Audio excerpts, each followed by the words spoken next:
You're listening to a podcast by the Center for Action and Contemplation. To learn more, visit cac.org. Hey everyone, welcome to another episode of Everything Belongs. It's been such a joy to be in conversation with Richard and Mike and some of the other CAC staff as we begin this series of living the teachings of Richard Rohr forward. And in this mini-series, we're really kind of trying to open the curtains and pull back the veil about how we've been creating this podcast and what are the reasons behind it. And we often start at Richard's house where we tee up our time where Mike and I are in his living room and Corey's there and of course Opie's there. And we have these conversations with Richard that try to anchor the direction of where that episode is going. And this is going to be true as we continue this podcast in future seasons. In the first season of Everything Belongs, we're going to focus on falling upward. That'll be the book in focus, the one we center on. And we're going to invite all of us listening, all of us participating in these conversations, to consider how we live the teachings of Richard Rohr forward, particularly through the lens of this book. We know that context determines things. We know that relationships and time.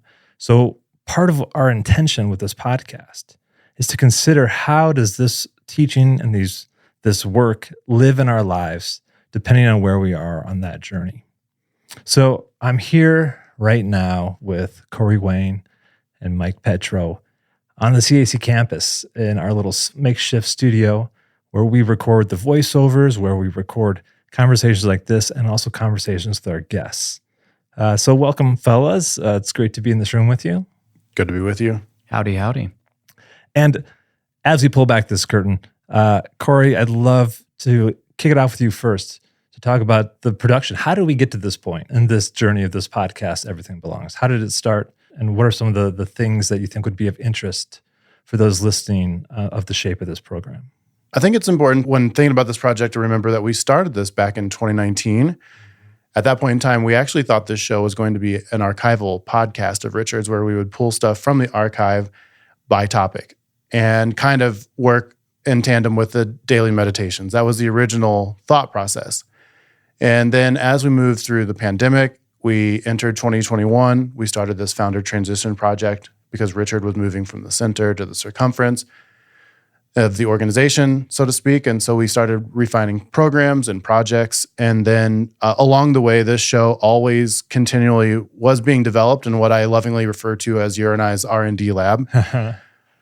But we ended up shelving it for almost a year. And then when it came time to do it, Mike had been saying this phrase over and over in CAC meetings of living the teachings forward. And so I went back to the drawing board and thought, what if we make a dynamic, immersive experience through Richard's teachings of living these teachings from the context of our own lives? Because many of us are emerging from a global pandemic. There's no way of going back to what we thought was normal. And so all of us are collectively trying to live into a new normal. And so I see that reflected in all of the questions that I see coming in from all the other shows. They love this Christian contemplative path, but they're also asking, how do I apply this into the context of my own life? And so thus came the setup we have now. And I love the way you just named the evolving nature of this as well. I feel like that's very much at the heartbeat of this show is how are Richard's teachings also evolving? I think listeners hear that in our conversations about things that have been nuanced since then. And that's just built into the DNA of this podcast and will continue to evolve as we go through the different books of Richard's throughout this. Thank you for that, Corey, and for the evolutionary partnership on this podcast. It's been such a joy. And Mike, I would love to hear your own sense about the evolution of this podcast, the questions that animate this process for why we anchor down on certain conversation points and what the direction is for the future. Yeah, I love that, Paul, and I love that you specifically highlighted the questions. You know, it's interesting. Last episode, we talked about these questions that sort of guide how we do teaching here at CAC and build content. What do we want to know? How do we want to grow? How do we want to show up in the world? But to look at it at the most basic level, it is about the questions. Curiosity is such a crucial aspect of the contemplative, engaged Christian tradition, right? And what has been amazing, I had this moment when we were recording the other day with Richard. We were having a great conversation that'll show up in one of the episodes about putting new wine and new wineskins and all these things. Doesn't matter. There was a moment where we were talking and I had this overwhelming experience and I almost started to cry, where I realized how much it has legitimately changed me to just go and hang out with Richard on Tuesday afternoons. And actually, I think this is what the idea of living the teachings forward was born out of. How many of us on this team, how many of us listening have read a book by Richard or heard a podcast by Richard or taken a course or been a part of the Living School, and we hear him say something that's so brilliant and we feel a deep yes inside our heart. It makes us feel not crazy. It invites us home. It gives us a new way to imagine spirituality and Christianity and the world and transformation. And of course, immediately we have so many questions because then we want to know, okay, how do I apply that at my job? How do I apply that as a parent? What does that mean about X, Y, or Z? And the chance that we've had for the last few years to ask Richard those questions, to go, I love what you're saying here. I love what you're saying about how everything belongs. And Richard, if everything belongs, why does it have to hurt so bad? And then listen to him take those questions and nuance them and work that through with us. It's amazing. And it's such a gift to do that in community, which is a part of what this podcast is about. And it's such a gift for us to bring people into that ongoing conversation with Richard and hear him invite us to carry the work forward and to let us ask new questions of his teaching and continue to be curious and wrestle with those things. What an awesome invitation. Well said. That's so well said. And that is so much the spirit of this show. And in this episode, you're going to get a taste of what future seasons are going to look like. We're calling this episode Tips for the Road. So you'll get a sense of how we intend to work through chapter by chapter. Maybe sometimes we'll take a couple chapters on through one of Richard's books. And we'll anchor in the question of what do we want to know? And we'll engage Richard with the deepening and circling questions that dig deeper for the context of our lives. And of course, all of those listening. From the Center for Action and Contemplation, I'm Mike Petro. I'm Paul Swanson. And I'm Corey Wayne. And this is Everything Belongs. So Richard, talking about falling upwards, one of the things I love about the book is how well you use mythology to sort of craft the arc of it. And so I'm super curious, what myths or stories have helped you make sense of your journey? Wow. Well, I have to say, even though it never sold that well, my book, Quest for the Grail, I love that book. Is really, it's all in there. It was the classic hero's journey of the West. And after that, it'd be, I'm afraid I'm an old Catholic, Lives of the Saints that I grew up on, idealizing saints. And Francis in particular. Is there any other that I read it and I said, I want to be like that, huh? If there is one, it isn't jumping out at me. Well, the Parsifal myth, the Holy Grail myth, is such a foundation of Western culture, and it's so powerful because it's not a story of the hero doing everything right and winning victory after victory, right? Yeah, that's why I like it. Holy fool, Parsifal probably means. It's the German version I do like the best, more than the English. The English is too much upper class, the Arthurian legends. The French is too, forgive me, French. That's the Eschenbach version? We just lost all the listeners in France. There we go. Sweet and sophisticated. Yeah. But it's good. Yeah. But in that book, I mainly do the German. Yeah. Yeah. Wolfram von Eschenbach. Yeah, it's my favorite as well. What is it that makes it? Well, you said it already. You know how to read my mind. It's that he isn't a superhero like we create today for American action movies. Yeah. I mean, American action movies are not in the great tradition of Superman who could fly through the sky, and they're Icarus who, falls from the sky. Yeah. So we're not in the tradition of great literature. We really aren't. Except when we occasionally create an anti-hero like, who was that Tom Hanks played? Come on. Oh, Forrest Gump? Forrest Gump. Yeah. There's an anti-hero, yeah. That makes a lot of sense with the theme of falling upward or failing forward, right? Failing forward, very Yeah. good, yeah. Yeah, our wounds lead us. That's Parsifal. It's so many wounds. I don't think a Western person, mainline, would know how to write a book like that anymore. We are so win-lose, success conscious. Yeah. Richard, teasing it out even further, there's this classic line in Falling Upward. What is where it? you say, we grow spiritually much more by doing it wrong than by doing it right. Yeah. Why? Oh, go ahead. No, I think Bono actually quotes that in his memoir. Right, Yeah. yes. Why, Bono quotes that? Yeah. Oh. why do you think that's such an important line for this framework of falling upward? Why is that necessary? Well, I got to credit Jesus. I mean, that's what Jesus taught. And it's how we've, in a primary, fundamental way, misinterpreted Jesus. He says to eat with sinners, to prefer the least. How did we get him into a winner script? Victory Chapel.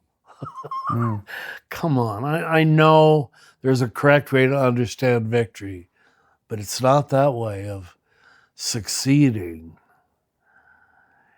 So we have an American version that we prefer, which is about being pure and holy and righteous and holier than thou.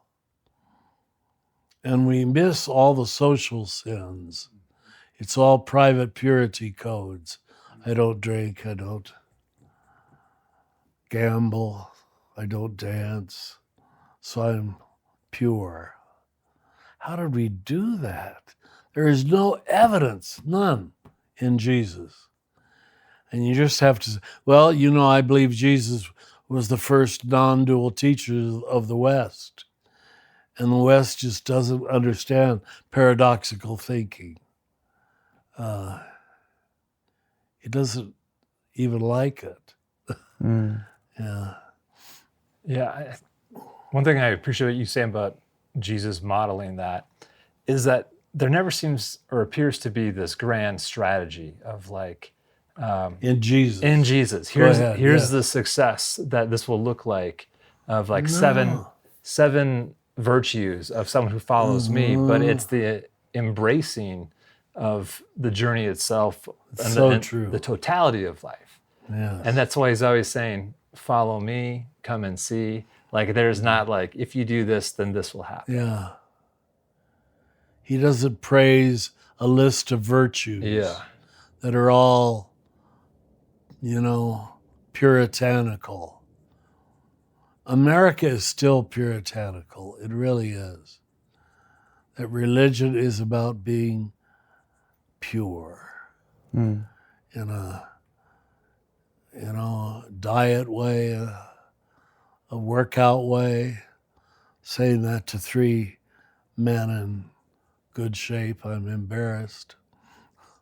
But that's not what it's about, yeah. Well, it's interesting. I'm a good originist, and I think about how much we think that it's our strengths that get us there, like you said, and it's our virtues that get us there, right? Yes. Origen says that for the soul to know itself as beautiful, it has to be threatened. He says that our wounds turn into health-bestowing wounds. So it's our wounds that lead us to wisdom and our losses that lead us to love, not our strengths. But what does that look like in practical life for you? What does it look like to live that reality? I've got to turn it off. Is that Jesus calling? let me lead into that. One of my disappointments in that book, Quest for the Grail, is that I couldn't find it anyway. I was looking for it. In one of the versions, when the fool or the protagonist meets the king, his first word to the king is supposed to be, "What ails you?" Mm-hmm. That isn't in the book, is it? Gosh, I've read the book, but I've read so much about the Quest for the Grail, I don't remember. But I do know that, like, what ails you, what is your wounding book, is. so. Yeah. So you're off the hook. But do you see what that is saying? Yeah. At the first thing he's supposed to ask the king, it assumes the king is wounded. Yeah. And telling the higher up one, join the club. Until you get vulnerable, the whole thing can't happen. That is just brilliant. What ails you, king? And I would think most kings today will say, nothing ails me. I'm fit. Yeah. Now, that came to my mind when you asked the question. What's the question again? What does it look like to actually, well, to answer that question, what ails you, or to let our wounds become health bestowing wounds, or let them lead us to wisdom? Like, how do we do that in the day-to-day?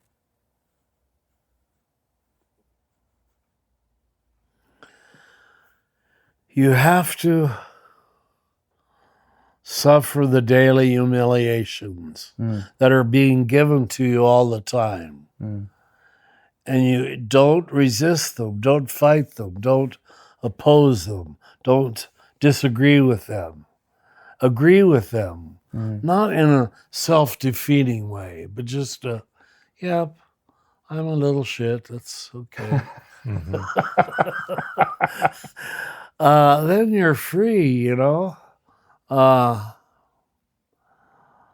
So it has to do with practically, well, Paul puts it in Corinthians, do not take offense. Love takes no offense. Yeah.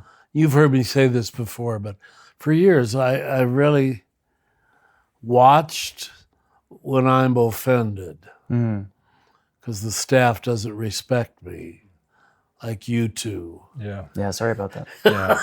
Glad you're getting my text about that. I just think that is a tremendous opportunity to choose being wrong. Let's assume they're right. Sure. That what they don't like me for is me. I don't know if in me that just creates a great big open space for God to fill. When I refuse to fill it up myself with, aren't I wonderful? Well, you know, I want to ask you this, Richard. You've talked about praying to God for one humiliation a day. Yeah, one humiliation a day. And I have to say, in this season of your life, you've become so much fun. So I also see in the humor, right? Is there something about humor that lets us not take ourselves so seriously? Central. Yeah. It really is central. When you cannot laugh at yourself, you're egoic. You are something that has to be respected. Why do I have to be respected? I want it, but I don't have to be, you know? And I probably would learn a lot more when I recognize if even what this person said is 10% true, I want to learn it, you know? And it's a disadvantage of being now well known that people project all kind of high-minded motives on you. And oh no, Richard wouldn't do that. Richard would, yes, he would. And admitting that to myself is very good for me. I can walk more lightly on the earth. Yeah. Is that why you make fun of me, to help me be more? I've been trying, but it hasn't had the desired effect. You might have to double down. Double down Double down I think, on that. yes. No, go using ahead. your language of the two halves of life, Yeah. this is something that came in the second half of life. Yes. And how do you look? What guidance do you offer those in the first half of life who are still seeking some of these ways of perfection to try to Almost always. improve oneself, whether And it's they have spiritually, to. relationally?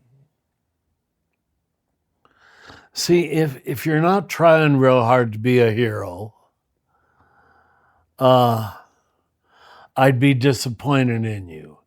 It's the boys who go out and get, like you three all did, a good education and played sports and whatever else you did. They're the ones who can suffer a humiliation because they've been on the other side. They've been praised and lauded, but they know it doesn't mean anything. A guy who's really been beat down. I remember a young man at New Jersey who was from inner city Cincinnati, and I'd given one of my heroic talks on poverty of spirit. And he came up to me so sincerely and said, "Richard, I don't think Jesus." What did he say? I don't think Jesus wanted us to. Poverty isn't good, it's terrible. Yeah. I grew up with it. And he was so sincere. Why do you say that's good? And I realized it isn't good for him. He heard Yeah. it where he had to hear it. A lower middle class family Yeah. growing up without much. Yeah. So you got to be careful how you say it. Well, because there are people who need their jolt of positive mirroring before they can take the truth of negative mirroring. Mm. You need both. You really do. But you need enough of the positive to absorb the negative. And you can't tell people at the bottom they're at the bottom. Yeah. Or that it's so wonderful being down there where you are at the bottom. No, that's not good. I don't know if I answered your question. Go ahead. No, I think you did. I think you talked about the nuances of what that looks like if one sees himself in the first half of life versus the second, and how even in the first half of life that could be unique and different depending on the context that you're living and being raised in, and your own personal experiences that are out of your control, what you need in that time versus how that will hopefully be balanced out as time goes by having both the positive and negative mirroring effect. But let's take a 15-year-old boy. My God, to tell him to be humble. Yeah. He wants to be, for once, a hero on the field. Who wouldn't? And you're looking at your girlfriend and your parents. And are they smiling at me? You know, am I wonderful? You cannot take that away. And I think Jesus said it. Whoever ruins one of these little ones, I really am upset with him. Because you can't take humiliation till you've taken praise. And that's the advantage of being given our spiritual identity by God from the beginning. Now, we don't know it, but we who are preachers of the good news should be telling people that. You've got it already. You don't need to work for it, even if you're not, the captain of the team.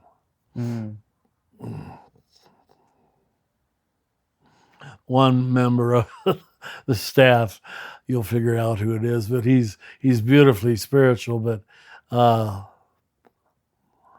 said, what did you play on the lacrosse team? He said, I was always captain of the lacrosse. And he was. He was.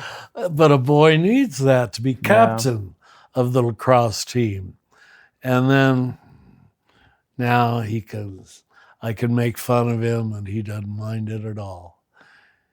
So Yeah, you need positive mirroring. And some rare people get it from God himself. A lot of our saints did. Little kids, they're already in love with God. Yeah. What are you pointing to? Oh, Question. Oh, I thought you want to finish with this one? Opie. I was just. You were pointing to your screen. I thought you were pointing to Opie. Oh, Okay. no, Go ahead. no. No, you can probably cut this, but I wanted to share a poem with you that Paul and I heard this week that feels relevant to what we're talking about when you talk about getting that positive mirroring. This came to us from a colleague, a poem from Shalon Harkin. And listen to this. It says, if you think the eccentric God who made the octopus is going to judge you for your sins, I'm afraid you've missed the mark. Wow. If you think this wild God that spins galaxies as a pastime cares to get fussy about your mistakes, or has ever made anything that wasn't born perfect and luminous, you might need to repent. If you can't yet admit how lovable and infinitely worthy the fullness of your human nature is, and if you think God wants to do anything but perpetually pour an abundance of love gifts upon you, well, my dear friend, your soul just might need to go to confession. Wow. Who's the poet? Shalon Harkin, I believe. Never heard that name. Right. Yeah, it's a good one, huh? I love the octopus I figured thing. you would. Because talk about a strange animal. Why would God, its head just falls over. Well, speaking of heads falling over.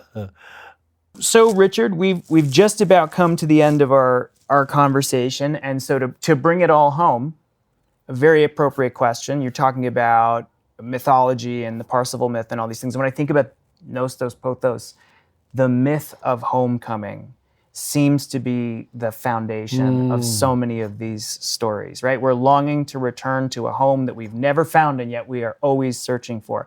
How is Falling Upward a book about homecoming, about coming home? You know, one of the self-revelatory things I say in the new book on the prophets, maybe I've told you before, but the time when I almost always cry, did it once this week, is when people are reunited after a long absence, family members especially. I just choke up. And I ask, why am I choking up? I don't know these people, but homecoming, reunion, and I never had, I don't think, any abandonment issues. But thank you for saying it. I do think in the giant metaphor of life, it's about coming back to where you started. Yeah. And as I approach death, I'm thinking that so much. Well, the best way to say this is not I'm dying. I don't know what that means, but I'm finally going home, finally. I don't know what it's like yet, but I can really trust at my age that it's home. I don't know where that trust came from or even what home is like. But I'm not going to someplace new. It's to all the places I've known deeply. They're pointing me to the big deep, the big real. Thank you. That's a great question. I do think homecoming is what it's about. Now I know why I cry at homecoming. Wow. Thank you. Huh. I'm so struck by it. For me, it feels like every healthy spiritual path is that journey of homecoming. It's the journey of return, of going out first and then the return going home. out first. How does that directly relate back to falling upward as a framework, do you think? Well, the creating of the ego which is a necessary creating, is also the creating of a separation. It's taking myself as central, and you probably got to do that almost till 40, maybe, I don't know. Used to be 15, but it's pushed back. And then to allow what you've created to be uncreated. Yeah. Okay, I was a great basketball player. That's gone now. I was good looking. That's gone now. And when you could say yes to that and still be happy, you've done the work. Yeah. Because now your true self, is in God and not in what you've created. Even though what you've created gave you a nice trail to walk on, gave you something to do each day. But it isn't me. It isn't me.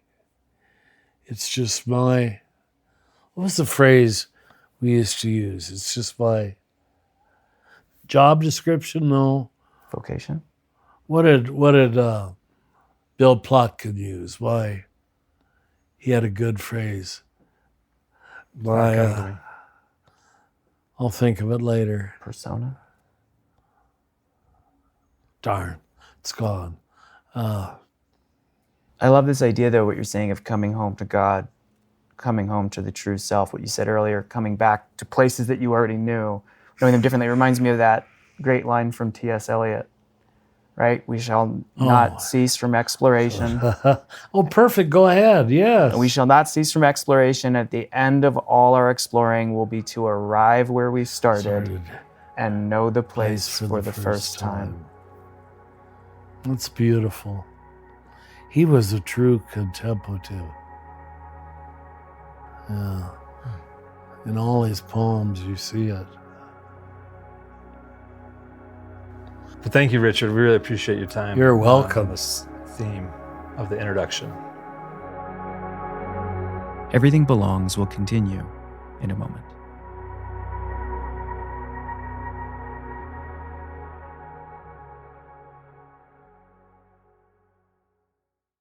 What does it mean to embody salt and light? In 2025, Richard Rohr's daily meditations turn to Jesus' timeless metaphor for reflecting love into the world. Amid this season of uncertainty, join us in living with trust, being salt and light. For 18 years, the daily meditations have inspired thousands of readers like you. Subscribe today at cac.org/saltlight2025. That's cac.org/SALTLIGHT2025. How do I sound like Paul Swanson when I need to do like a serious voiceover It's called with ambient music? The Swanson Swoon. Welcome back, everybody. From the high desert, welcome back. We wish you peace. All right. Welcome back, everybody, to Everything Belongs. I hope you enjoyed your time with all of us in Richard's Hermitage. We're now going to be pivoting to the next segment of the show, and that's usually where we'll be having a guest. So I thought to kick this off, I would pivot to the both of you. Why the guest that we have for this episode? And why guests at all? Why guests at all? So we're pivoting to what is going to be a guest section. And the idea on a production standpoint for this section is to have somebody that's living these teachings forward from the context of their own life. So today's guest is none other than our faculty, James Finley, Dr. James Finley. You know what's crazy? For years, I had friends who read Richard's work. I had mentors who recommended his work to me, and I just never got into it. And then what happened was I was actually listening to Pete Holmes' podcast. The comedian, Pete Holmes, the podcast, which at that point was You Made It Weird. And he would talk about this Franciscan friar who'd written a book called Falling Upward and how just the introduction to Falling Upward had changed his life and was worth reading. And then eventually I heard him interview Richard, and it sort of blew my mind and brought me into the conversation. But one of the things I love about Richard's books is they've influenced so many people, and they've generated so much conversation. And Richard loves that. One of the things he always says to us is that he loves how we ask him new questions and we invite him into thinking about his own teaching material in new ways. And so when we bring these extra voices into the conversation, it really does live the teachings forward. We not only see the influence of Richard's book, but we see how other people influence his teaching by bringing it into new places of thought, which is why I'm so excited about the guest that we have this week. Yeah, we're thrilled that we have Dr. James Finley, CAC core faculty member, with us to talk about the introduction of Falling Upward. And Jim really exemplifies why we're bringing guests on the podcast, because through his training as a therapist, through his own life experience as a monk, through his own lived experience as a partner and as a parent, he really brings his own nuanced way of approaching some of the themes of Falling Upward. And we get into some of those mystical elements that he just needs so well into the dough of life. And this is part of why we're doing guests, is because we know that these teachings can be applicable all places. And sometimes they're most applicable when you push back or challenge or recontextualize or add a different texture to them to get a different sense of how one can live this out in their life. And so we're thrilled to know that as we begin that first season focused on Falling Upward, we're going to talk to a whole host of folks, some who are well-known teachers, some CAC core faculty, and some everyday folks who have their own unique perspective on how they live this forward. And so that is the thrill of this, is the exchange in this contemplative conversation, where we know that Richard will say this. Sometimes we'll ask him a question and he'll say something and say, well, I've never thought about it that way. And that is the juice of contemplative conversation, is seeing what arises when folks who are living this in their own context come together and wrestle with ideas. New ideas emerge, or as we were talking about earlier, new wine and new wineskins. Spoiler alert, one of the things I love about the conversation that's coming up with Jim is that he really demonstrates, like Richard, someone who lives in the first and the second half of life at the same time. Right. Really integrated. Just like Richard, Jim has this childlike quality of wonder where his eyes sparkle and he smiles real big and he gets so excited about talking about healing and transformation and the mystical path. And yet he has this gravitas, this big Gandalf energy where he feels 10,000 years old and as wise as the roots of the mountain. And he just makes all that real for us and helps us experience the teaching in 3 dimensions. Beautiful. Yeah, his poetic voice through all of that just carries us to the depths of what is possible, I think, in Falling Upwards and seeing it from a whole nother angle. And your description, the Gandalf description with the roots, I think, it carries the day when thinking about Jim. It really fits. Especially with that hobbit hair and beard. The new beard. The new beard is one of my favorite things. Oh, it sounds like Mike's got a soundtrack for us. This is my music for Jim. This is the Gandalf? Oh, it's so good. Every time I see him, I hear this in the back of my mind. Sorry. Okay, so with that, we hope you enjoy this interview with Dr. Jim Finley. We don't say Dr. Jim. With Jim Finley. Lovingly, affectionately known as Uncle Jim. I like that. Good synergy. Yeah. That was perfect.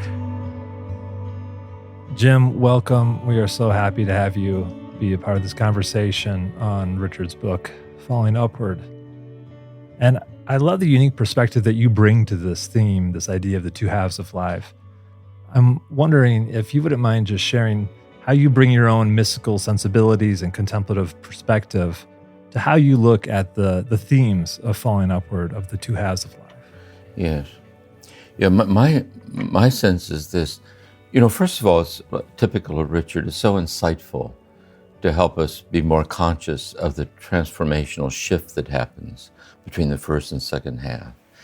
And how in the first half it's kind of an ascent of getting needs met and finding one's place in the world and working through challenges and all of that, and the complexities of the challenges of it and so on. Then as the wave crests, midpoint, you start coming down the other side, there's a qualitative shift toward gratitude, toward presence, toward being, toward wisdom, toward kind of internalizing the wisdom of the journey, and so on. And there's the grace, the faith illumines both halves. So the person who's a faith-filled person in the first half is illumined by their faith in the first half, and as a first half of life person is illumined. And the person in the second half is illumined by faith as the second half is illumined. So that's the Gestalt thing.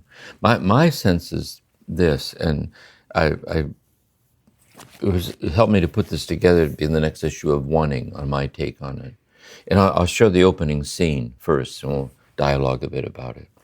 Years ago, I was leading a silent weekend retreat, and this elderly woman, she was in her 80s at the time, told me that as she was sitting in the silence of the retreat, there washed over her a vivid memory of herself as a 10-year-old girl growing up on the family farm.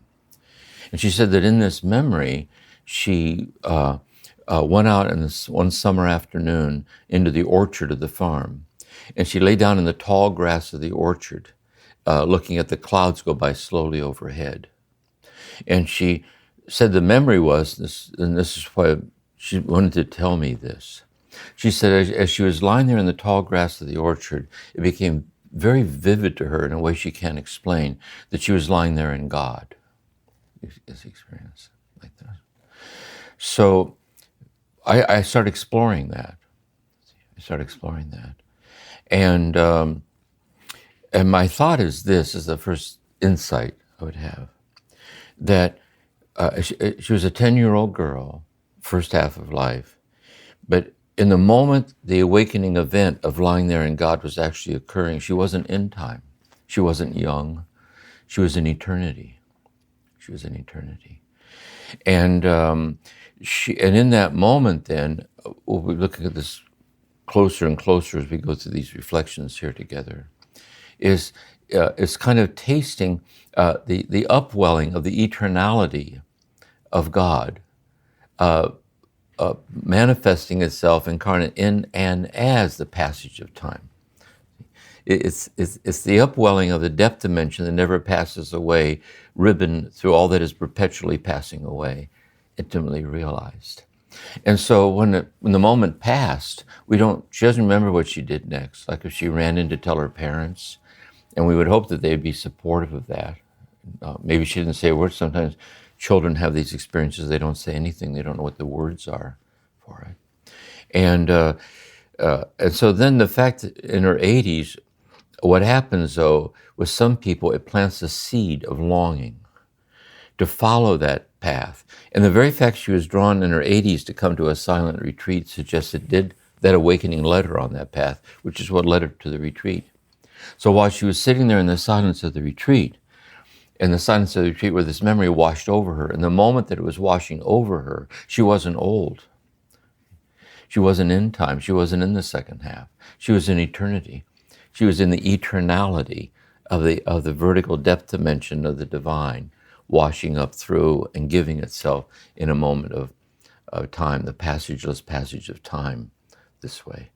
And so that's the insight like this. But then as the moment passed, she reflected upon it interiorly as an old woman. And therefore we have to say that in reflective consciousness, her ability as an old woman to reflect in time on the transcendence of time was qualitatively richer than when she was 10 years old, when she reflected on the passage of time and time. So that's my initial insight with this. Wow. That's a lot to just let soak in and saturate, because so much of what I hear you saying in this is that the way we understand, or the way that you're expressing the two halves of life, is the way that eternality is just the upwelling. And we use linear time as a way to experience, and otherwise it's just too much to take all at once. Yes. Is that fair to say? Yes. Here, I want to say it first in the depth dimension first, okay, and then experientially, for how we experience it.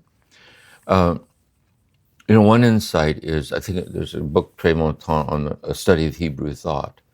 And one of the ideas is that to know that for God, the moment God, first words of Genesis of the Torah, let there be light. God's in the beginning, God said, let there be light. That for God, the moment in which God said, let there be light, in beginning manifested reality.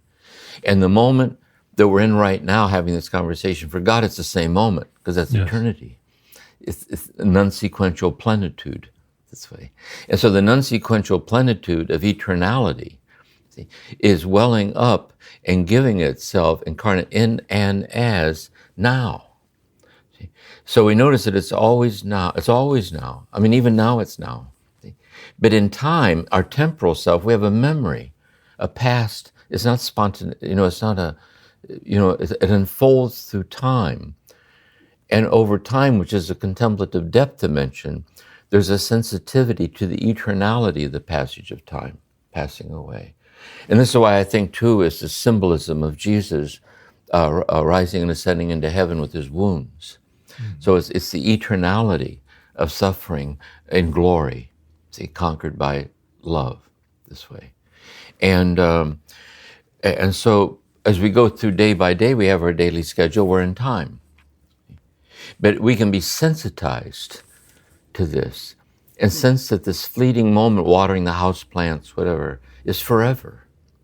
Another way to put it is this way, I put it in one of my essays, is that we don't really understand human nature until we understand why a small child on a merry-go-round will wave at its parents every time around, and they always wave back. See, like death and resurrection, death and resurrection, death and resurrection. Things only seem to go away, but nothing ever really goes away because everything real is forever. Once I was in the monastery and I asked Dan Walsh in the philosophy class if we could say that after the geographical Tokyo no longer exists, there'll still be Tokyo. He said, yes, he said, so because Tokyo is in God's mind. So when we die and go into God, we'll go into us having this conversation forever, everything. So you learn to trust in the eternality of the fleetingness as trustworthy. So there's that in us that's born in time. It goes through time and it disappears in time. But the eternal depth dimension of the self that's born in time and dies in time, there's a welling up of the depth dimension of the eternality of ourself that's unborn. Because in exemplar causality, God knew who you were, hidden with Christ and God before the origins of the universe. And since God has never, never, never, never not known who you are, and since everything in God is God, this is the divinity of you this way. And likewise, the you that's unborn, then going through time, will never, never, never die. Because God will never, never, never not know who you are hidden with Christ and God forever. So what we're trying to do in faith is we're trying to live in the kind of the luminosity of that, the sensitivity of that. And then there's certain moments of absorption, contemplative, which I think example of this woman having this moment, where we drop down into the depths of the eternality in a moment of time. This is why I think when these awakening moments, sometimes they take us by surprise. But I think once we get a taste of them, because they tend to be fleeting, we can't make them happen. But we can assume the stance that offers the least resistance to be overtaken by the abiding of the eternality, which is meditation practice. So in deep meditative states, and states of deep absorption, this is why when you return to ego consciousness, you have to see how much time passed because you weren't in time. So so time and eternity are not dualistically other than each other. It's the alchemy of the interplay of the eternality of the passage of time that never passes away. So that's my sense. Oof. What a gift of that interplay. It's wow. Jim, you just said a lot. I don't want to be greedy here. I immediately have 3 follow-up questions I want to ask you. Okay. But I want to start with this.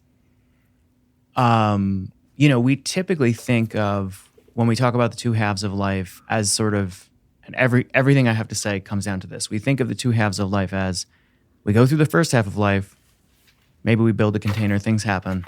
Then we move beyond that and we go into the second half of life. But what I hear you describing is a way that, and I'll say this and then you can respond, a way that we sort of are living in both at the same time, all the time, because there's a timelessness to who we are. And Go ahead. I want to respond back to that first. Sure. Let's say that's certainly true in reflective consciousness in its passage through time. In other words, it's true right now, as I'm speaking right now, I'm 80 years old. But interiorly in me is the living memory of myself through time. I'm 3 years old, 5 years old, like this. So the past lives on interiorly within me, in the temporal self, in the reflective self. And likewise, in my reflective self, I have a qualitative sense of what lies ahead, because I've been here for a while, you know. And so there is that reflective kind of interior timelessness of the temporal self through memory.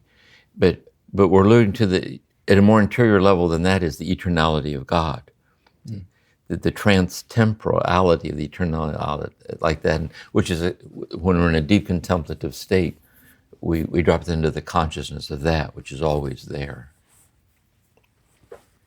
Yeah, I'm thinking it's so good. I'm thinking about how that translates into the container of living our day-to-day life. So I'll say a really, really nerdy sentence, Corey, that you can cut if it's not helpful. But when we were studying archetypal psychology, James Hillman, who, Jim, I know you know, is one of the greatest archetypal psychologists, and he would talk about, this is the nerdy part you can cut, the dyadic relationship between archetypes.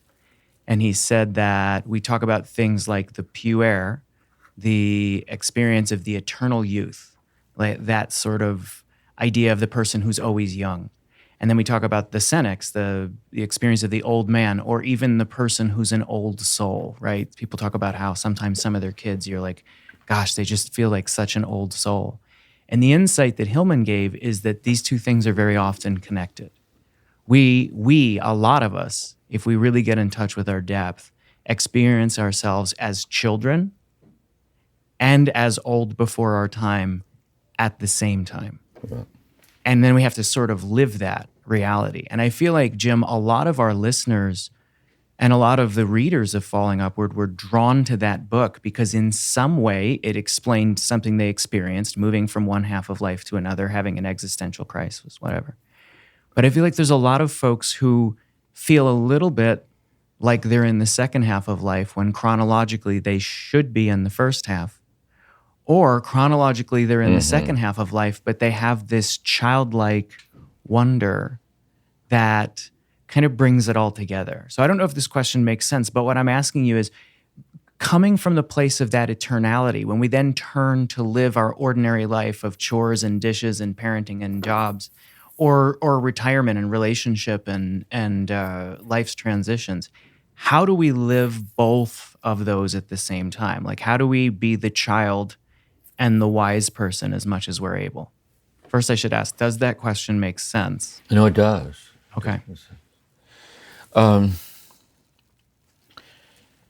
My sense is this: this could either be happening when we're living alone in solitude, or having a very intimate conversation with the beloved. It also happens in the deep moments of psychotherapy, and it happens this way. I think that when we settle into a moment of being deeply present in the present moment, either in the silence of solitude, or having a very intimate conversation with someone, or in the unfolding of therapy, there's a certain kind of settling into the moment where one is spontaneously expressing what arises within you.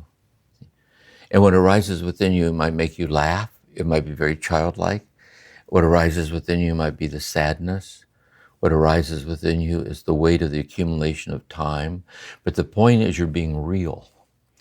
You're being real. And also there's another level too, I think, where if you're in the process of being real with someone this way, you also intuit thoughts arise within you, but you don't say them because they get in the way. You're kind of protective of a stream, of a continuum. And it goes back and forth from being playful and childlike and sad and real, but it's the consistency of being authenticity in the present as a Tao, as a flowing present reality that you're incarnating right at that moment. And I think part of wisdom or growing older, that sensitivity of perpetual authenticity can become more and more habitual. that you're more and more living out of this. And so there is then this passage through time, an external consciousness. There's this interior sensitivity of the passage through time with these dimensions of ourselves, where these archetypal aspects of ourselves rise and fall within us. And we learn to move with the flow like this. And there's deeper down beyond that is the very eternality of God being infused into us in infused states of contemplation.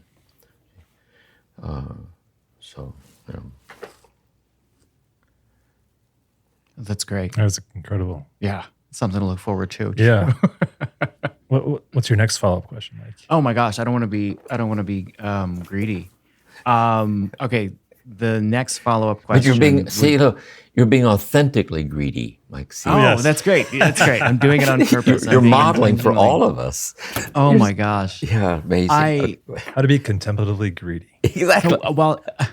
So the funny thing is, the other two questions, one goes in a very practical direction, and the other goes a little bit, skews a little more back to the mystical orientation.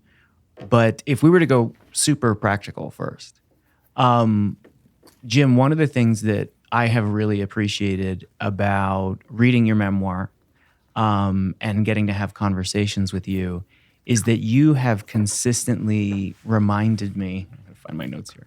You have consistently reminded me that we are growing in different ways all the time at different rates. Right. So if we say first half of life, we're building a container, second half of life, we're asking these deep questions of meaning. When I look at your memoir, I see and I read someone who, probably because of your trauma and your training, was very much living out of the second half of life very, very early. That's true. In the way that you're mystically oriented, you're traveling around the country, you're teaching Merton's Palace of Nowhere and so on and so forth. Oh, it's true. And yet, in the raw honesty of sharing the difficulty of some of your life experiences, when I read about your first marriage and your second marriage, I can see where there was a container that blew up and then you did your second marriage so differently. So it seems like in that area of your life, the second half of life wisdom came a little later. And so one of the things that you've told me personally, which is, and you've told our living school students, is just because we can be spiritually very mature or even emotionally and psychologically very mature in one area of our life and be in the second half of life in one area of our life, it doesn't mean that we're not still healing and maturing and growing in another area that's still on the way. I don't want to say less mature, let's say still growing. Mm-hmm. Does that question make sense? And if so, what insight can you give us for recognizing that it's not as clean and simple as we've arrived or we haven't, or someone's in the first half of life, someone's in the second half, but we're all growing at different ways and different aspects all at the same time. Does that make sense? No, it does make sense. I want to say it back. Speaking of myself, reflecting on my own life, I think really my first mystical awakenings happened when I was very young, maybe 4 years old. But I experienced and understood them as a 4-year-old. And then when I was in the monastery, I was 18 years old and lived in silence for 6 years and lived like an eternity, because there was no time. Because there was no television, there was no radio, we didn't talk to each other. No one ever came in, no one ever left. And so the only time was liturgical time, chanting the Psalms, in silence. And so I lived in this kind of cyclic, liturgical, timeless time of that. And it had a deep and lasting effect on me, on the timelessness of this. And but at the same time that I was in that kind of gift of that awakening, I was carrying inside of me the internalized trauma that I brought from my child. I didn't even know it was there. And when it broke open and came out, I had a breakdown and I left. And so these different levels, there's the interplay of how they intersect each other. And that's the enigmatic dimension of growth. I think, we fall back into a vestige of the past we haven't internalized and acknowledged, and it wells up unexpectedly out of an interaction. And then we're to face it and walk through it and taste it and sit with it. And when you come out the other side of that, you come out the wiser for it, because there's more internalized acceptance of these dimensions of yourself. And just as you start to get the hang of it, another unexpected thing comes welling up.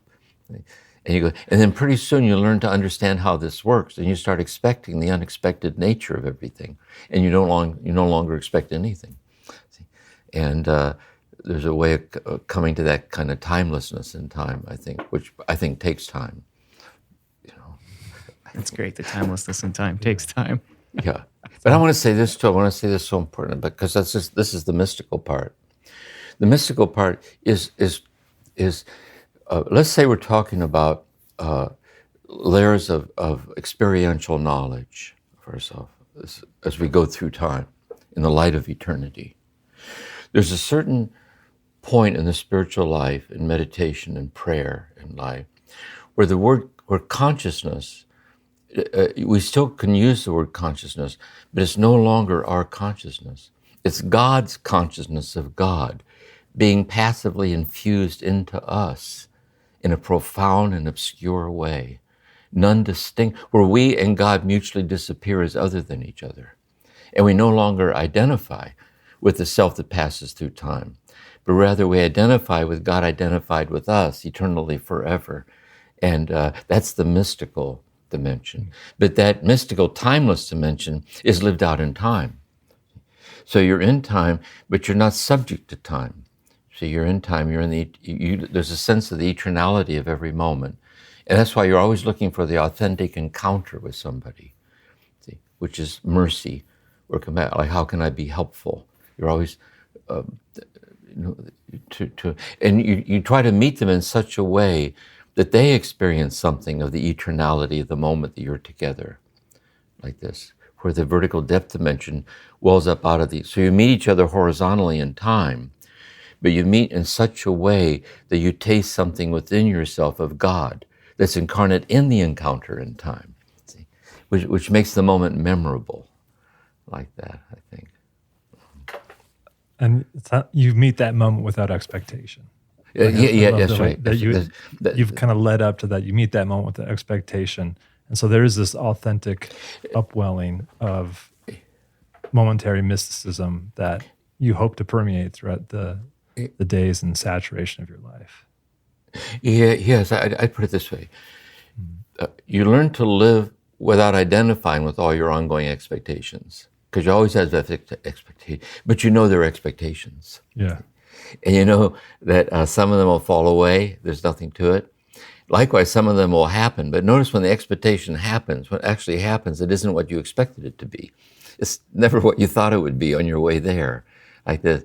But then, although there's these constant expectations, because you're human, you disidentify with expectations, because you're living in the constancy of a moment in which nothing's missing. There's nothing to expect, because nothing's missing. And so that's the vertical depth dimension of the eternality of now, the divinity of life and our nothingness without God, which includes then the wavering ways of our expectations. As incarnate, the Word became flesh and dwelt among us. That's my sense of it.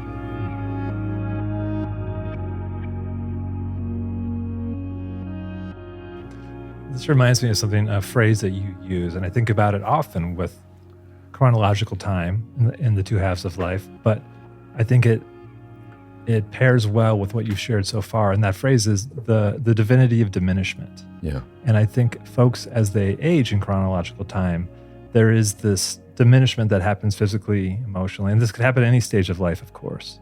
But what is the eternality that kind of gets freed up in that diminishment? Because anytime I mention this to anybody who's in elderhood or reaching elderhood, their eyes light up. That phrase seems to carry so much with it. How do you share the divinity of diminishment?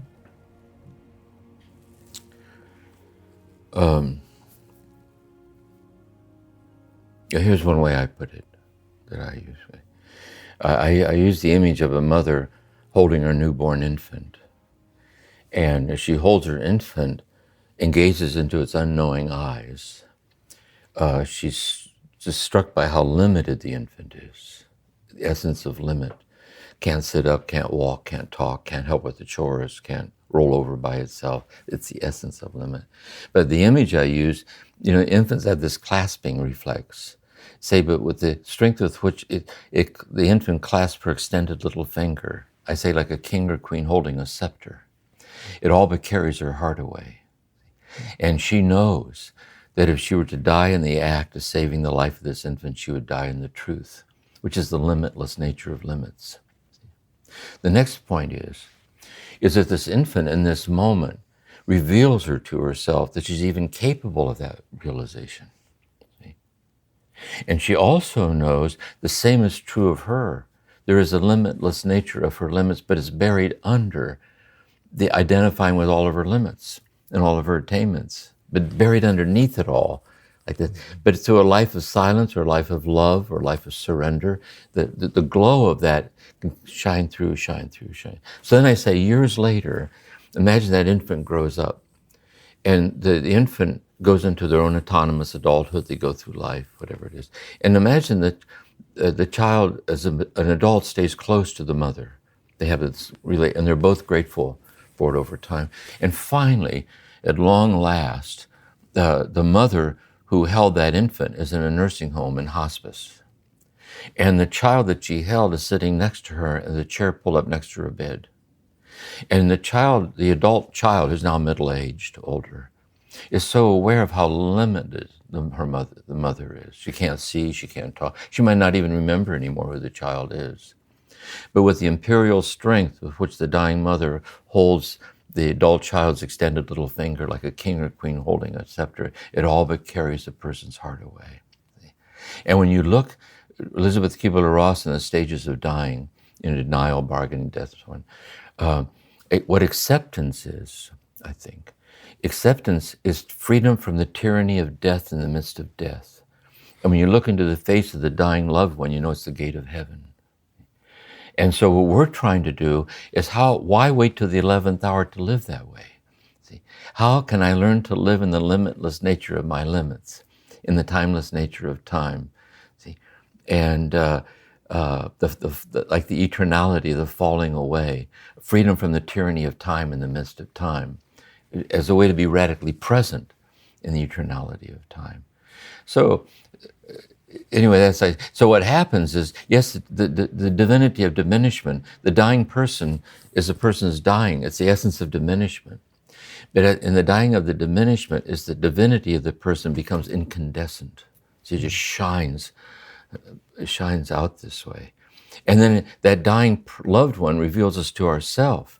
See, how do I find the incandescence of an innate, that how can I realize it through the generosity of God? I'm worth all that God is worth in my eternal nothingness without God.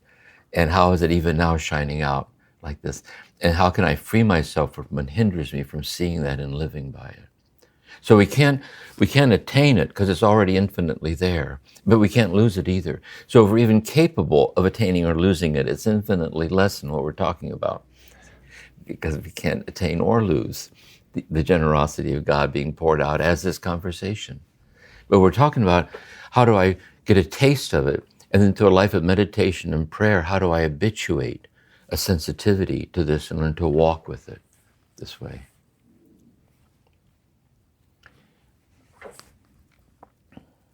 Wow.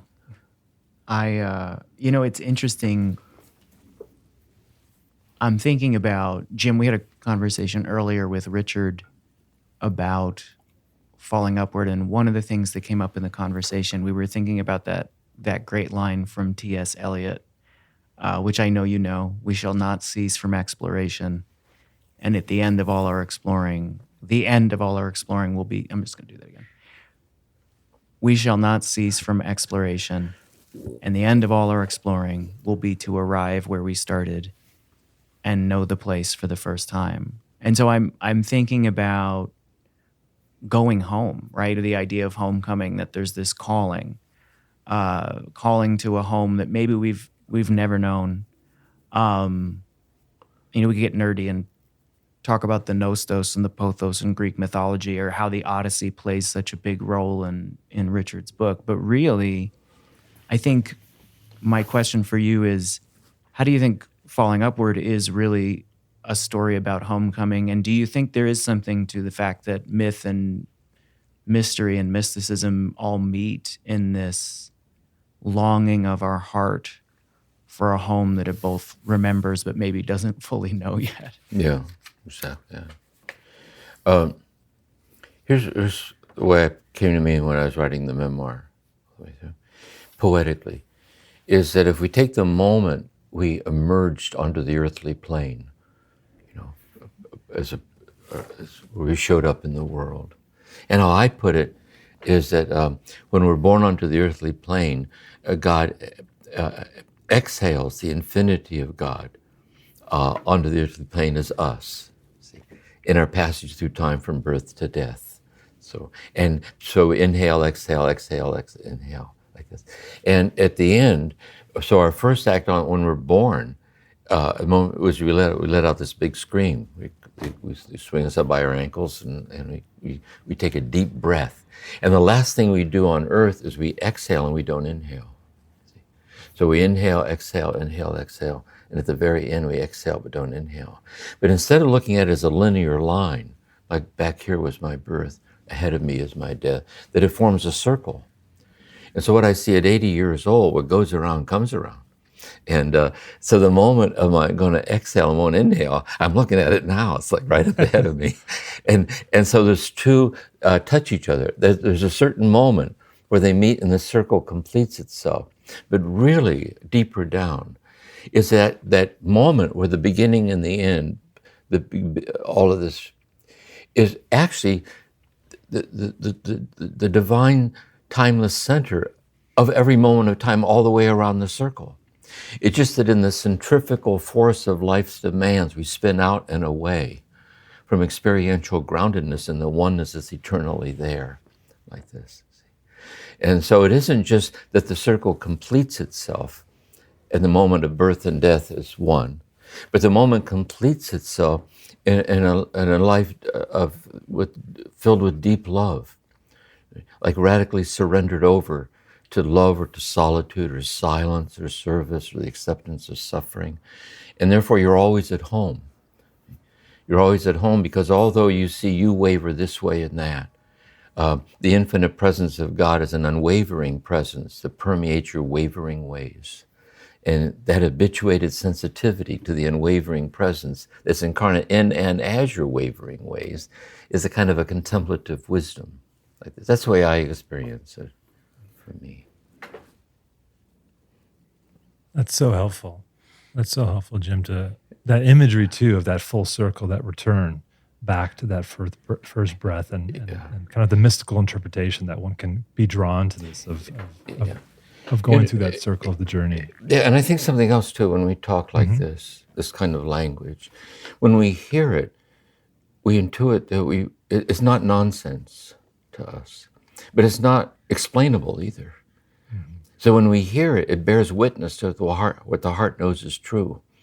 Like Pascal, the heart has reasons of which the mind knows nothing. It's the unfigure-outable plenitude of what the heart knows is true. And we're trying to find our way to be habitually faithful to it and live by it. And it's the spiritual life, I guess. And Jim, as you're saying that about, that the heart knows is true, I'm thinking about some of our younger listeners, folks who Falling Upward, they're drawn to it and maybe it hasn't become the fruit of their life yet. They haven't had enough of their own experiences that have shown them how they want to live in this kind of way that you're speaking of. What kind of guidance would you, I guess not just younger listeners, but anyone who wants to be on this type of path, what kind of guidance would you offer them to helping create the conditions or build a posture that bends towards mystery in this contemplative stance? Well, my sense is this, really. For years I taught high school. I taught seniors in a Jesuit high school. And in one of the schools I had, every Friday, we had what we called fireside chats with old Mr. Finley. I wasn't that old to them, but to them I was old. Right. And so they got a fireplace made of cardboard, a full-size fireplace, and they got a rug and a rocking chair. and I would sit in the rocking chair and I would hold a pipe. And they would raise and ask questions about God or why they don't believe in God or why they do and talk. And these fireside chats with old Mr. Finley was like a highlight of the week. And I thought, really, that's religion class right there. So one thing I would do is to be encouraged by the mother or the father or the grandparent or the person that you sense holds some of this wisdom. Another thing I would think is to learn to trust in the stirrings of aspirations like this. And because if we don't have anyone to encourage us, like a stirring to paint or to draw, or a courage to spend a long time alone, or a courage to be drawn in a certain direction, like to kind of listen to your heart and trust and see where it goes. So you don't close it off, and be patient with it. Be endlessly patient and attentive with it.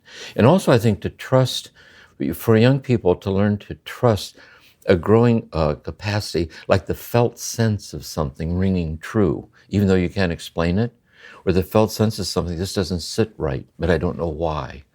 And so I'd encourage them to stabilize and growing that sensitivity and learn to be present to and with the older people with who they sense has some sense of this. And also, I think certain writers, there's certain poems or authors or certain movies too, you can see, and you're deeply moved by it. Like whoever wrote this script knows something that I know is true as I was watching it like this. And so you learn to have faith in certain people whose words, Zen Master Dogen says, find that person whose words awaken your heart with the desire for the great way, and forget everything else. That person's your teacher. And so I would suggest things like this. That's what I would urge young people to do. Thanks, Jim. Gosh, I'm like having a moment with what you were saying earlier, Jim, about the circularity of the breaths. Can I share it like a story? Is that okay? Yeah. This weekend was the 15-year anniversary of one of the more intense experiences I've ever had in my life, and your words take me there. So 15 years ago, my mom was dying. I was in the hospital with her, and she was in a very, very slightly reactive coma. And so she was dying from a brain tumor. And I remember I had this very vivid experience where I was sitting next to her as she was laying there in her hospital bed, and her eyes were open just a little bit. And I remember I had my hand in her hand, and her hand squeezed on my hand just a little bit. And I remember saying to myself, oh, she knows I'm here, right? Some part of her knows that I'm here with her. And I leaned over, and her eyes were just tiny, tiny little slits open just a little bit, and they were kind of drifting back and forth. And I made eye contact with her, and I got her eyes to hold my eyes. And I remember thinking, she can see me. She knows I'm here. And watching her take her dying breaths, really. She would only live about another week after this. She was actively dying. And then she coughed, and there was this moment of like agitation.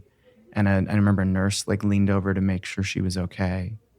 And it was just this moment of connecting with her.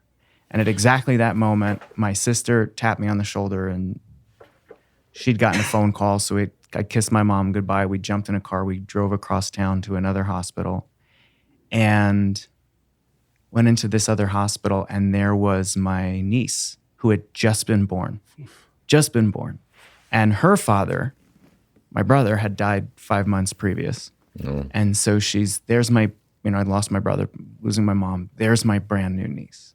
And she's sitting there, and her mom's holding her.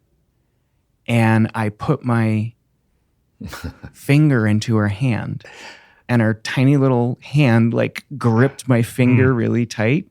And I was like, oh my God, she knows it's me. And her eyes were open. And those oh my God. And I like looked her in the eye, and I remember saying like, she knows I'm here. That's not just reflex.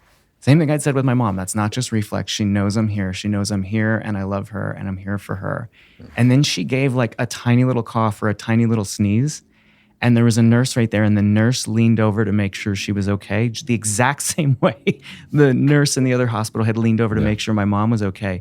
And my world at exactly that moment just cracked open. Yeah. There was something about the symmetry of sitting there with my finger in her hand just a few minutes after sitting with my hand in my mom's hand, like making that eye contact, hearing those breaths. And I just like, I don't know how to explain it. As like time and space and everything just unraveled and I saw the spiral. And I just, I don't know. Jim, your description takes me back to that. And I'd love your reaction to it. And also really to ask, like, so many people listening, so many of us have had moments like that. How do we live in fidelity to what is revealed to us in those moments that crack open and show us the big picture? Yeah, very good. Thanks for sharing that. Lovely. Yeah, it's beautiful. I have some thoughts. Because my guess, my first thought is this. I think often when we talk about searching for God or the experience of God, and as if somehow, especially when you read the mystics, like there's this overwhelming thing, and some things like that do happen to people. They do. But I think actually, more often than not, it's closer to what you're saying. They're actually extremely subtle. They're very, very subtle.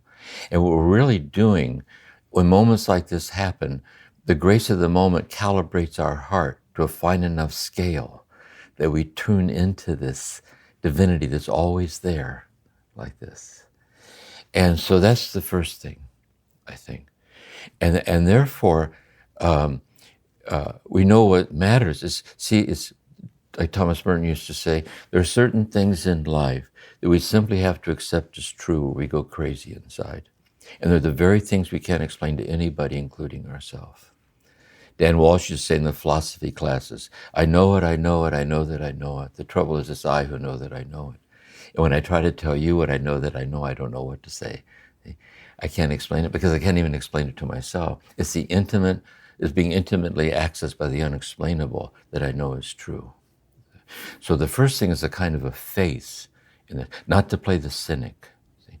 That in my most childlike hour, in the unexpected moment, there was a granting of something. See? That graced my life, graced my life. The next insight is this. It's trusting that that moment that you saw, that you spoke of, it wasn't as if in that moment of birth and death, synchronicity together. It isn't as if something more was given, but a curtain opened and you fleetingly tasted what every moment is. Like this. And so it isn't just it's to trust our own heart, not to play the cynic, the truth of the unexplainable, which is abyss-like and all-encompassing, unexplainable. But also then to know that the importance of a daily rendezvous where we slow down enough that we might be quietly overtaken by this welling up of the depth that's always there. And I think that's the commitment to the daily practice. So a daily practice is any act habitually entered into it with our whole heart that takes us to the deeper place. So it might be the quiet hour at day's end, the long, slow walk to no place in particular, tending the roses, in the presence of the beloved, in the presence of children. Whatever it is, it disarms you and unravels your ability to explain and live in it. And then what happens then, in being faithful to your practice, you ask for the grace each time the moment passes, because the cell phone just went off or something. You ask God for the grace not to break the thread of that sensitivity. So little by little, you connect the dots. And there's less and less difference between the moments of the quickening and pouring boiling water over a tea bag. You know, there's like an underlying a subtle consistency of the divinity of ordinariness and all of it. So those are some of my thoughts. And thanks for sharing that, because I love stories like that where people will share that in therapy, or they'll say, I haven't thought this in a long time. They'll say it. So yeah, exactly. Yeah. What a note for us to go out on, I think. There's been so much that you've shared, Jim, and that has come up in this conversation. And part of the through line for me is just paying attention deeply to your life. Like that eternality is always welling up. And how can we slow down enough to pay attention? What are the practices, perspectives, elders that can help us do that? And so thank you so much for being a part of this conversation today and for really, really helping us slow down to what is welling up for us and how God is at work in our day-to-day lives. A closing note, I love that saying by Thomas Merton.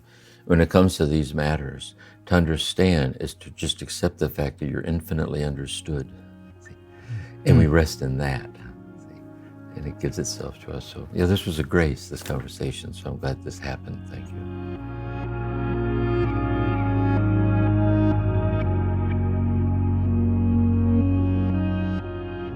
As we bring our mini-series to a close, it's been amazing to have you with us, and we hope that you've really felt like you're a part of the conversation.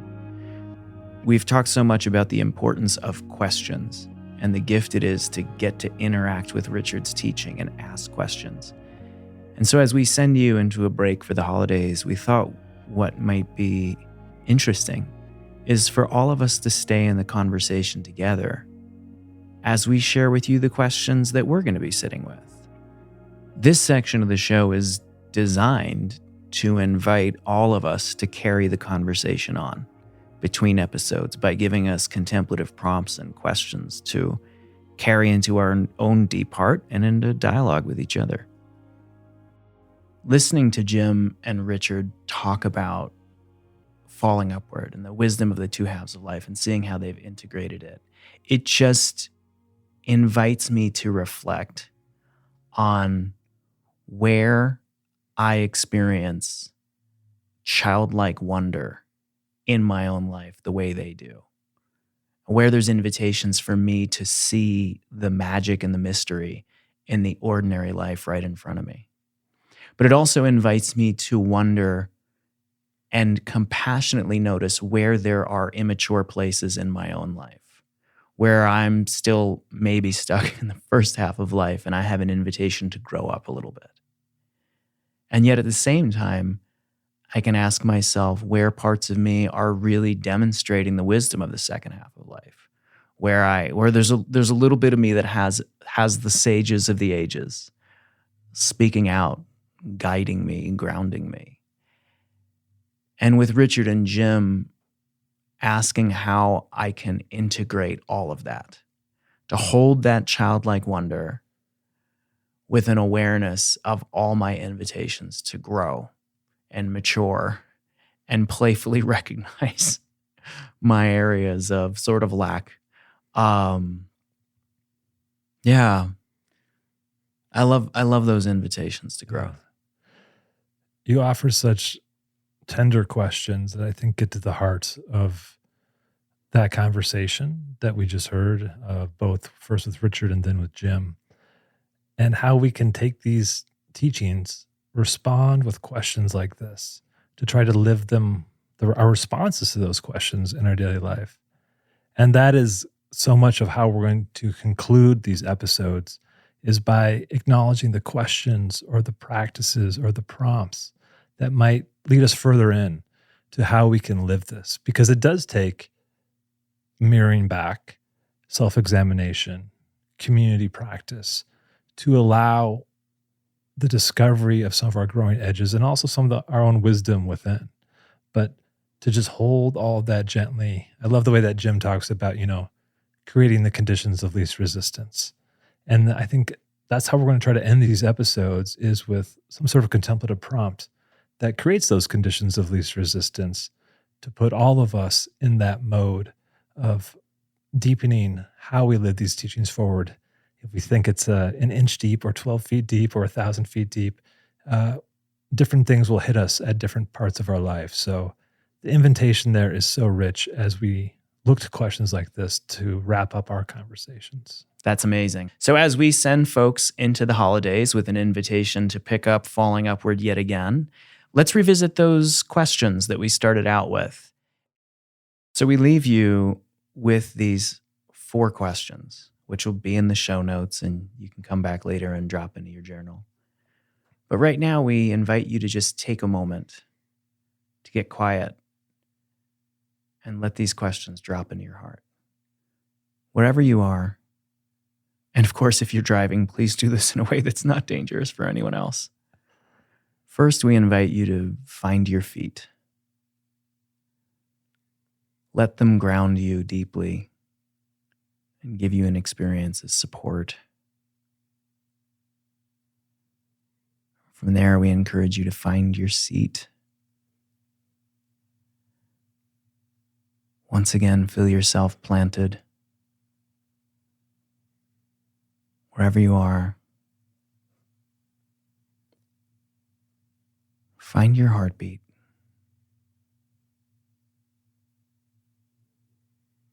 Drop into the easy rhythm of the wisdom of your body.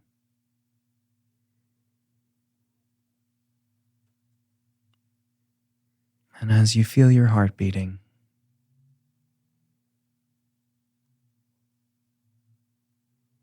offer a greeting to the following invitations for reflection.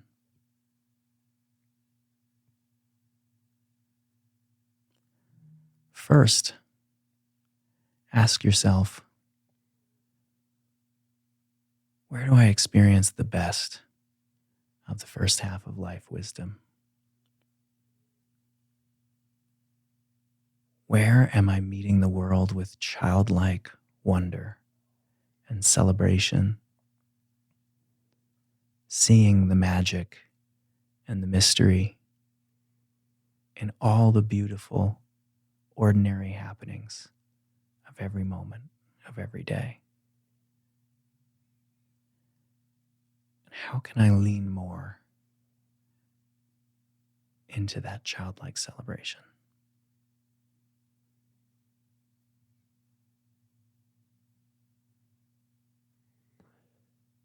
And our second question, to look inward with a gentle gaze at the places in your life where you sense a particular type of immaturity or a place that you might see aspects of growth that are possible. To hold those places within yourself, these places that we might call first half of life.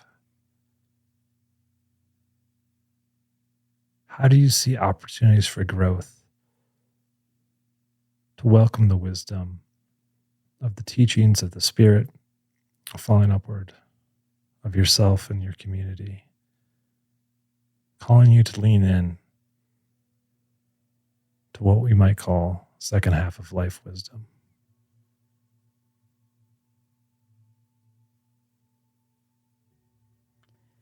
And our third prompt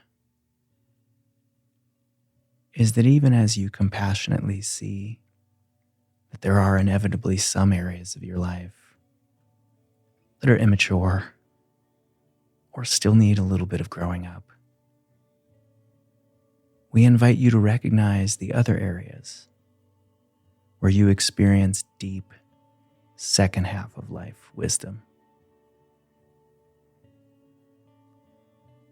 where the sages of the ages in their wisdom are made real in you. Recognize your own deep wisdom and experience that like a wise, loving elder or a wise, loving grandparent, offering you insight, putting their arm around you, and telling you that you got this, and it's all going to be okay.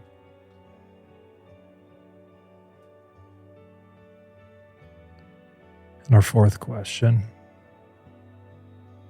we invite you to sit with how you might be called forward to integrate this first half and second half of life experience and wisdom, looking at the teachers that exemplify this for you, whether they are on a stage or in your own community. How do you sense your own call towards deeper integration in your own life, in your own context?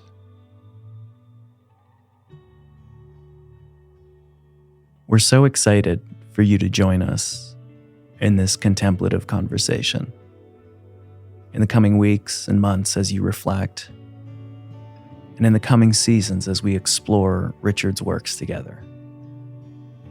Thank you for helping us live the teachings forward so that we can all work together for a world where everyone and everything belongs.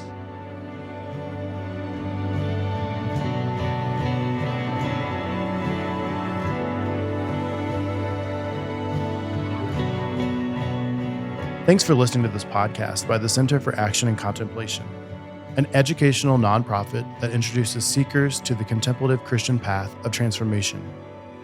To learn more about our work, visit us at cac.org. Everything Belongs is made possible thanks to the generosity of our supporters and the shared work of Mike Petro, Paul Swanson, Talitha Baker, Mikkel Chevrier, Izzy Spitz, Megan Hare, Sarah Palmer, Barb Lopez, Brandon Strange, and me, Corey Wayne. The music you hear is composed and provided by our friends Hammock. And we'd also like to thank Sound On Studios for all of their work in post-production. From the high desert of New Mexico, we wish you peace and every good.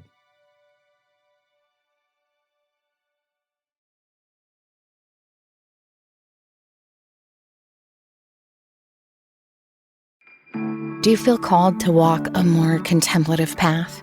The Center for Action and Contemplation is an educational nonprofit supporting the journey of inner transformation.